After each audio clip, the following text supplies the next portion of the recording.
Even though there were some conflicts between the Native Americans and English settlers, the colonies managed to expand pretty fast, and more people settled in. Each of the 13 American colonies had slightly different governmental structure. In fact, a colony was ruled by a governor appointed from London. This governor controlled the administration and relied upon a locally elected legislature to vote taxes and make laws. By the 18th century, the American colonies were growing very rapidly, and as a result of low death rates, along with ample supplies of land and food, this attracted a heavy flow of immigrants. The tobacco and rice plantations imported African slaves for labor from the British colonies in the West Indies, and by the 1770s, African slaves comprised a fifth of the American population.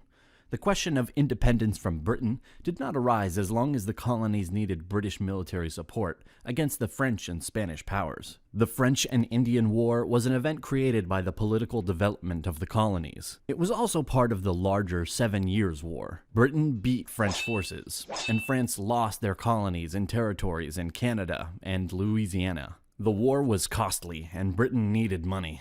The British Parliament passed the Stamp Act of 1765, imposing a tax on the colonies without going through the colonial legislatures. The issue was drawn. Did Parliament have this right to tax Americans who were not represented in it? Crying, "No taxation without representation."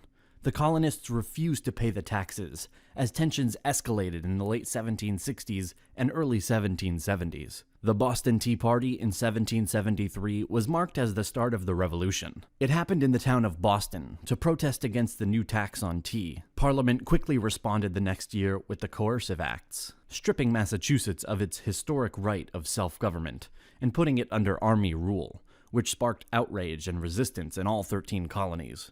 Leaders from all 13 colonies gathered and created the First Continental Congress to coordinate their resistance. The Congress called for a boycott of British trade, published a list of rights and grievances, and petitioned the king for redress of those grievances.